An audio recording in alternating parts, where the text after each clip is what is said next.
Então, pessoal, dando início a mais uma gravação aqui, vamos falar hoje de agora, né? Hoje não, agora, de sistema de drenagem urbana.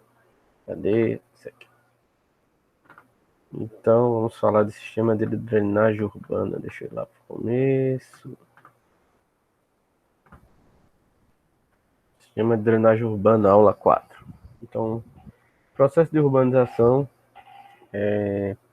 fez com que o sistema de drenagem sobressaísse, sendo um dos mais sensíveis devido à impermeabilização do solo, que faz com que haja dificuldade em infiltrar a água, e então acelera o escoamento superficial e gera esses prejuízos, que eu vou falar mais na frente. Sendo necessário, então, controlar esse escoamento de água, né, devido à impermeabilização, né, então a gente precisa controlar o quanto que está sendo escoado, né, porque pode provocar efeitos adversos, como prejuízo à saúde, segurança e bem-estar, né, então, seria. Eu nunca vi notícia de carro entrar num buraco, enfim, numa vala, né? Quando tá chovendo, alagado, né? Saúde, né? Vetores de saúde, a água alagada, enfim, né? Esses efeitos negativos são ocasionados pela ausência ou deficiência do sistema de drenagem, que se manifesta na forma de empoçamento, inundações, erosões e assoreamento, né? Assoreamento é quando você leva areia, poeira, né, para rios, enfim, e terão soluções alcançadas através da compreensão integrada do ambiente urbano e das relações entre os sistemas. Eu considero que não só a ausência e a deficiência do sistema, mas também tem a questão da educação ambiental, né? Jogar lixo nos córregos, enfim, entupir bueiros, né? Também isso aí é um fator determinante. Então aí a gente tem as soluções dependem de uma atuação abrangente dentro do setor de drenagem urbana, dentro do setor urbano, né? De uma cidade, enfim, né, que deverá envolver aspectos legais, institucionais, tecnológicos e sociológicos. Vai talvez entre aqui, né? Sociológico, a parte educacional, enfim.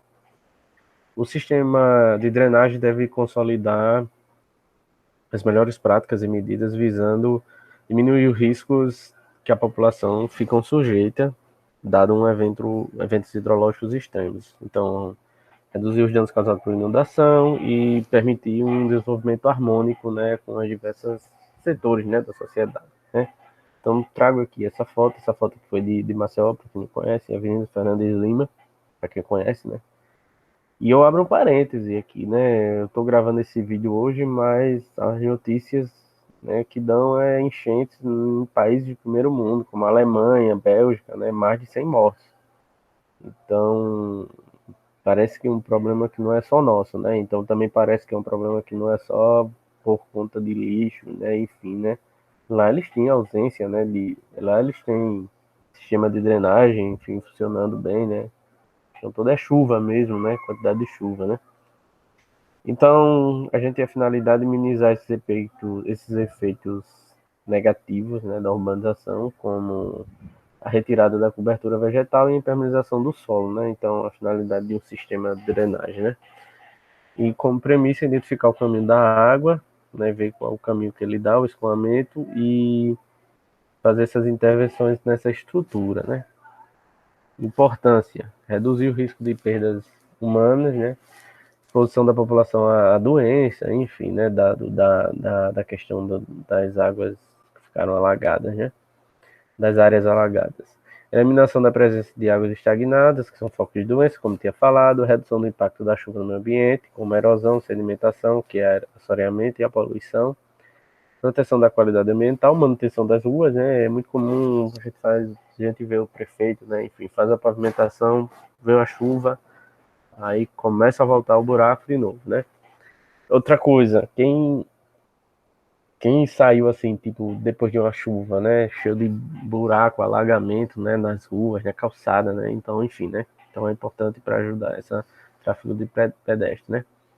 Então, ter um planejamento, né, para uso, né, do solo, né, enfim, não adianta só fazer essas alterações sem entender o que é a natureza, né, a natureza ela dá a sua resposta, né, então se aqui era um local de escoamento, é porque a natureza ainda entende que é um local de escoamento, assim como ocupações de imagens de rios, enfim, né? Que a natureza entende que ali é rio ainda, então a água vai passar por lá, né?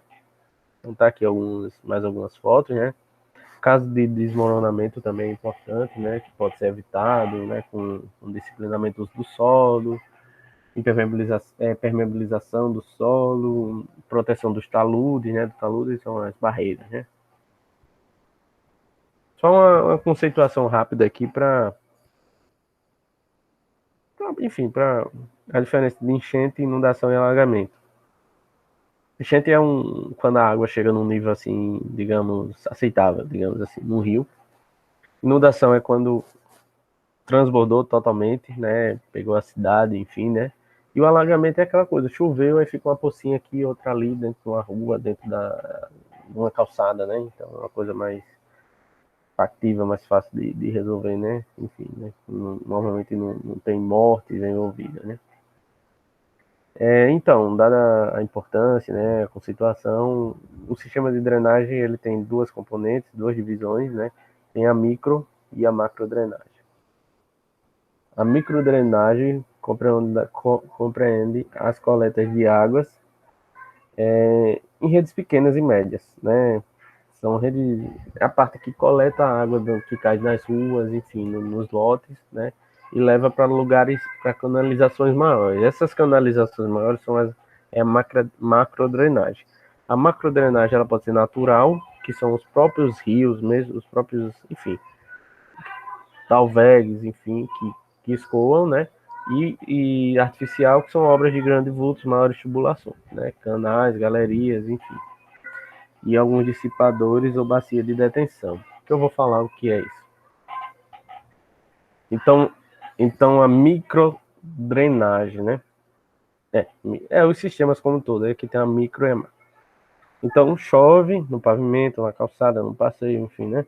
Então a gente coleta água a partir dessa esse elemento aqui, que é a sarjeta, né, que é aquela partezinha que está próxima ao meu fio, né, a sarjeta vai coletando água até que ela engole, né, que é engolida através da boca de lobo.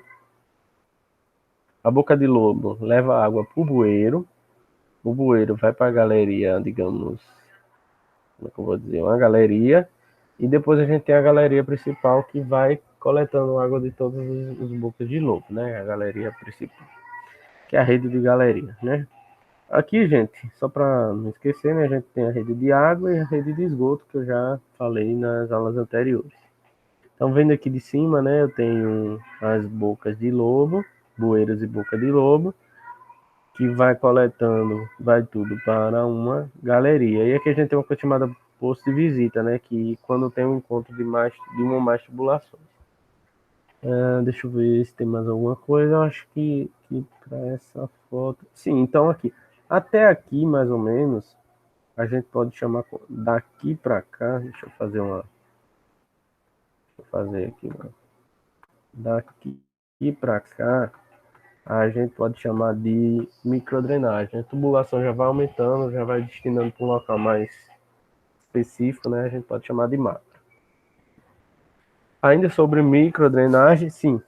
Né, o bueiro, né? Aqui é a boca de lobo e dona essa menina saiu, ela saiu do bueiro. A diferença de bueiro e boca de lobo. Normalmente, elas ficam em esquinas, né? As bocas de lobo ficam em esquina, né? O bueiro fica em esquina, as bocas de lobo. Mas a gente tem uma opção de fazer com que ela... Por que elas ficam em esquina? Porque a água, ela não atravessa, né? Quando tá chovendo, a água não atravessa a rua. Ela não sabe atravessar a rua, né? Porque quando você atravessa a rua, ela tem um alongamento, um abaulamento, né? A solução para isso, né? Eu quero dizer o seguinte, porque a rua ela tem um... Deixa eu fazer o desenho aqui. Então, aqui eu tenho casa desse lado, casa desse lado. Então esse aqui é os meios fios, né? Sarjeta. Então a rua tem esse alongamento aqui, esse abalamento que a gente chama, porque para que quando chova não emposse na é o trecho carroçável que chama, no trecho carroçável e imposto sim nas sarjetas, nos cantinhos. Então, assim, quando ele vai cruzar uma rua, né, a água não consegue fazer isso, né? Então, tem uma opção que a gente chama de sarjetão, né? Então, não sei se você já prestaram atenção, né? Quando você passa numa esquina, você tem uma depressãozinha, um buraquinho assim, uma canaletazinha, um canal, né? Um buraquinho assim, uma depressão, que ela serve para, lógico, né? Para diminuir velocidade de tráfego, enfim, mas também serve para transportar a água de uma rua para outra. Então, se eu colocasse, por exemplo, aqui o sarjetão, eu não ia precisar colocar aqui uma boca de lobo, porque a água ia nesse sentido aqui, certo? Então, pode ser essa opção. Em relação à boca de lobo, a gente tem vários, né? Vários tipos. Boca de lobo lateral, que ela engole no meio fio, lateralmente. A gente tem a com grelha, que é na sarjeta. Tem a combinada, tanto lateral como na sarjeta. Tem as múltiplas, porque tem mais de uma. Enfim, né? E tem diversos tipos aí de boca de lobo. Aí a macrodrenagem, como eu falei, já são obras maiores. Enfim, já são obras maiores, né? Então, canais, galerias maiores. Isso aqui, gente, eu tinha falado, chama-se de bacia de dissipação, né? A gente tem uma água para ser drenada lá em cima, enfim, ponto qualquer lá em cima e ela precisa descer, né? Então a gente bota essas escadinhas, né? Para perder energia. Se vocês prestarem atenção, eu sei. Marcel a gente vê muito, eu não sei, não lembro de ter visto em Arapiraca essas bacias de dissipação, mas existe. Bacia de detenção, captou a água, né, da chuva, das ruas, enfim, né, vai para a galeria, a gente precisa levar para algum lugar. Se a gente não tem um lugar o quer harmonizar com o meio ambiente urbano, enfim, a gente pode jogar em bacias de detenção, né? Então aqui está um exemplo lá em Belo Horizonte e essa daqui é uma foto, não ficou boa, mas é uma foto que a gente conhece em Maceió como a Lagoa da Coca-Cola, que fica próxima à Coca-Cola, na parte alta de Maceió, que faz toda a coleta da água de esgoto, desculpa, drenagem da região alta e coleta na Lagoa da Coca-Cola. É uma bacia de detenção que foi pensada para coletar essa água, né? Talvez por ser longe de algum corpo hídrico, do mar, enfim. Aí foi colocado lá. Essas bacias de detenção, ela pode ser combinada, uma coisa interessante aí, uma peça arquitetônica, urbanística bem interessante. Né? Você pode pensar, por exemplo, em área de lazer, quando chove, deve ser esvaziado, logicamente, está chovendo, está subindo o nível, e ela serve como bacia de detenção, né? Então, parques, quadras, né? Tem casos de parque, de quadra, enfim, né? Então ele está aqui pensado para, ó, não tem água, vamos brincar, vamos, enfim, vamos ter lazer, depois não. Então trabalhando harmoniosamente, né, na cidade. Mas para tudo isso a gente precisa, né, deve estar numa peça chamada Plano Diretor de Drenagem Urbana. Eu confesso que eu não sei se Arapiraca tem um plano diretor de drenagem urbana, né? Uma coisa até que eu vou procurar saber, tenho essa curiosidade. Mas ele é o que é, né? É um conjunto de documentos que apresentam as ações envolvendo medidas estruturais e estruturantes. Nos próximos slides eu vou mostrar o que é medidas estruturais e estruturantes, visando o controle do escoamento. Além dessas obras, enfim, dessas intervenções, a gente precisa pensar no cronograma de implantação e de como esse vai ser monitorado. É uma peça técnica voltada para o futuro, que tem como objetivo orientar essas ações e esse processo para decidir, né? Enfim, para reduzir a questão de inundação, de escoamento, de controle do escoamento. Deve se basear em informações suficientes e confiáveis nas melhores tecnologias possíveis, enfim. Um bom plano depende da consideração de diversos fatores, eu já falei até no primeiro slide. Aspectos institucionais, as leis, aspectos culturais, educacionais, gerenciais, econômicos, políticos, fiscalização, né? Quais são os princípios do plano diretor de drenagem urbana? O sistema de drenagem é complexo, né? E ele deve ser articulado com outros sistemas urbanos, como, por exemplo, o sistema de esgoto, o sistema de abastecimento de água, o sistema de habitação, o sistema urbanístico, enfim, o partido urbanístico da cidade, né? Como eu já tinha falado, tem o exemplo das bacias de detenção conjugada. Os vales, fundos de vale, vase, né? Eles são peças, eles são locais que recebem naturalmente a água, né? A chuva, né? Eu falei para vocês que é a macrodrenagem natural. E ela deve ser preservada porque é a solução mais barata. É mais barato você levar água para esses locais do que construir um canal, né? Um canal artificial. As águas pluviais requer espaço. Uma vez precipitada, ela vai ter que escoar. Ela vai ter que escoar em algum momento, né? Então, canais, galerias, desvio, retificações, tudo isso vai necessitar de espaço. Necessidade de espaço. A quantidade e a qualidade das águas são variáveis, né? E deve ser considerada. Essas águas, a água, né, de modo geral, desde que não encontre com poluente, ela tem uma qualidade boa, né? Então pode ser utilizada em outros fins, né? Como, por exemplo, irrigar áreas verdes, abastecimento industrial, que não precisa de água potável, recarga de aquífero, enfim.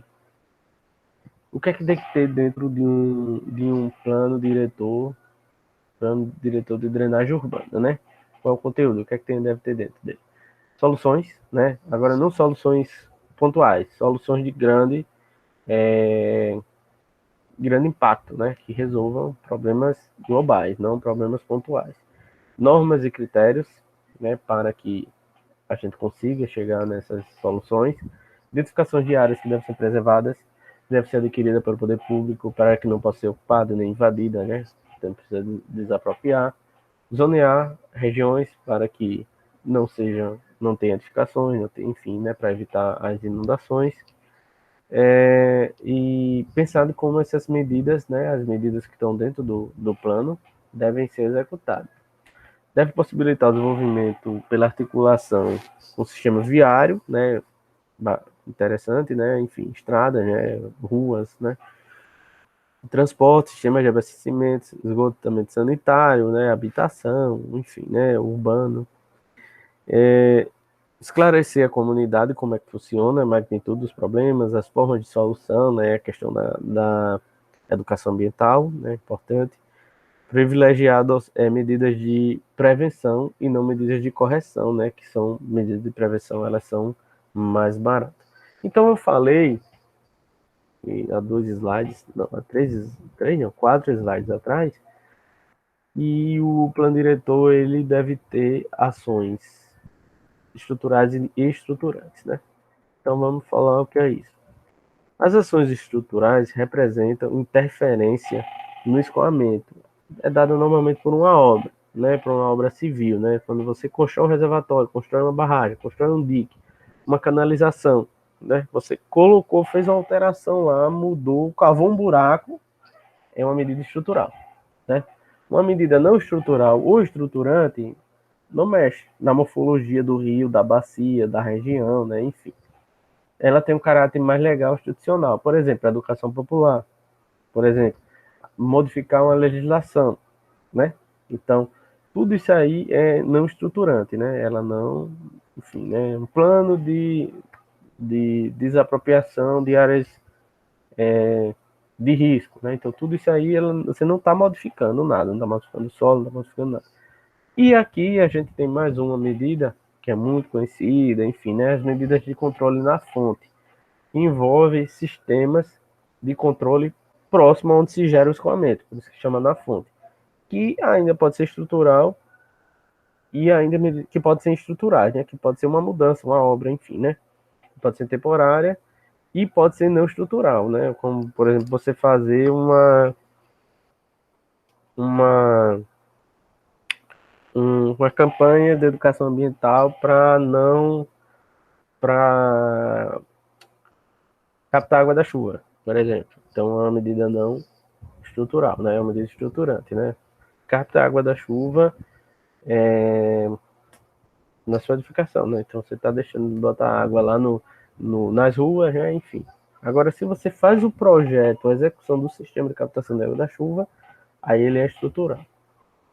Em relação às medidas não estruturais, não, que são as estruturantes, né? Então a gente tem o próprio plano diretor, educação ambiental, medidas de apoio à população, como por exemplo, pensar em lugares para a população ficar em caso de inundação, enfim, né? Abrigos temporários, informações, distribuir informações, reassentamento, soluções para mitigação, construções à prova de enchente, e sistemas hidrológicos de previsão, né? Enfim, sistemas de alerta, né? Então, vou falar mais especificamente de dois, que é o zoneamento, né? E mostrar onde é que deve ficar as edificações, né? Pode construir aqui, não pode, enfim, né? Então, normalmente eles são divididos em zonas de inundação, constituição e zona de baixo risco. Monitoramento e previsão de alerta, então prevenir a população com antecedência, né? Avisar, enfim, em rádios, em TV, internet, né? Aqui é uma imagem aqui do Rio de Janeiro, né? Que ali as Morros de Janeiro ele tem um sistema de alto-falante, né? Então tudo qualquer, né? Que você coleta informação de chuva, vê que vai estourar alguma barragem, algum rio, enfim, então avisa, né? Então são essas medidas que não tem obra, né? Física. Aí a gente tem aqui o controle na fonte, que são diversas, né? É uma linha aí que hoje se chama muito infraestrutura verde, né? E, enfim, deixar a cidade mais verde, né? Enfim, né? Então a gente tem o pavimento permeável, os reservatórios de pedra e grama, passeio com infiltração, armazenamento de água de chuva, falei um pouquinho antes, valas de infiltração, jardim de chuva e teto verde, né? Então pavimento permeável. Eu trouxe dois exemplos de Arapiraca. Aqui é um condomínio em Arapiraca, né? O pavimento é intertravado, ele não é impermeável, ele tem poros para infiltrar. A gente tem aqui o shopping, né, Arapiraca Garden, que uma parte ele tem esses pavimentos aqui são permeáveis, né, que você vê que às vezes tem uma graminha saindo e tal, né, porque ele absorve água, filtra água. No lote, né, no nosso lote, a gente pode pensar em reservatório de grama e reservatório de pedras, né, locais que vai reservar a água da chuva, né, então tá aqui. Passeio com infiltração, eu não conheço em Arapiraca, não sei se vocês conhecem, se alguém conhece aí, certo? Armazenamento de água de chuva, né? Está sendo difundido cada vez mais, enfim, ainda não pegou, mas é uma coisa que está sendo pensada, estudada, regulamentada, e quem sabe, né? Valas de infiltração, né? São, enfim, são valas, as cidades são construídas para filtrar. Banhados, né? Enfim, áreas molhadas, áreas banhadas que recebem água da chuva, né? Para plantar, enfim, enfim, banhados. Banhados artificiais, né? Jardim de chuva, são jardins, né, pensado para receber água de chuva, né, através de uma interligação com as sarjetas, muito interessante também isso aqui. Canteiro pluvial, né, o próprio nome já diz, são canteiros pensados para receber água de chuva. Teto verde, ou telhado verde, também cobertura verde, né, enfim, vocês conhecem, né, deve conhecer, pensado para telhados, enfim, né, coberturas, né, não vou me prolongar. Então, esse controle, esse método de controle na fonte, ele procura a melhor convivência da população com as cheias. Não dá uma proteção completa, lógico, né? Isso depende da dimensão do evento, né? E é interessante, né, que você tem ações conjuntas, poder público, comunidade local, né? Então, será pensar numa comunidade que acha interessante implantar jardim de chuva, né? Numa rua, numa avenida, enfim, daí é interessante que o poder público incentive, treine, capacite essa comunidade, enfim, né? E aqui tá as nossas referências e com isso, eu finalizo essa aula, ok?